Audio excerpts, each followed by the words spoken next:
Department কি এই কেসটাকে অনেক হালকাভাবে দেখছে? কেসকে হালকাই নিতে হয়, না হলে কেস মাথায় চড়ে বসে। আসসালামু আলাইকুম। আজকের ভিডিওতে প্রত্যেককে স্বাগত জানাচ্ছি। তো চলে আসলাম দরদের শর্ট রিভিউ নিয়ে। তো প্রথমে বলে নিচ্ছি, এটা একটা স্পয়লার ফ্রি রিভিউ হবে, সো আপনাদের দেখার ক্ষেত্রে আগ্রহ কোনোভাবে নষ্ট হবে না। প্রথমে বলে নিচ্ছি, আমি আজকেই আর কি শোটা দেখলাম। সাকিব খানের অভিনয়ের উন্নতি তুফানেই চোখে পড়েছিল। এবার মনে হয়েছে যে ওনার এক্সপ্রেশন বেশ ভালোভাবে দেখাতে পেরেছে অনন্য মামুন। কিছু দৃশ্যে সাকিব খানের চেহারার ভাব বদলানোটা দেখার মতো ছিল।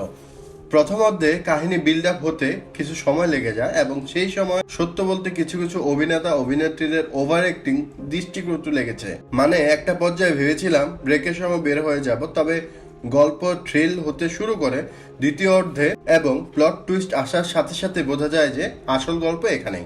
সোনাল চৌহানের ডাবিংটা কিছু জায়গায় কেমন যেন লেগেছে, তবে সাকিব আর তার জুটি বেশ ভালোই জমেছে। পায়েলের চরিত্রটা শুধু শুধু দেওয়া হয়েছে মনে হয়, মানে কি কারণে একজন গর্ভবতী পুলিশ অফিসারকে দিয়েছে সেটার কোনো গল্পই নেই। ক্লাইম্যাক্সের প্রয়োজনে বাকি চরিত্রগুলো ঠিকই আছে এবং সেই অনুযায়ী গল্প শেষ করতে পেরেছে। গানের ব্যাপারে বললে সব গানের মধ্যে ইমরানের গানটা আর একদম শেষের মুভি ক্রেডিট সিনের যে গানটা, সেটা ভালোই লাগার মতো। শেষের গানটা রিলিজ পেলে বাঙালি গায়ে হলুদের নতুন গান পেয়ে যাবে।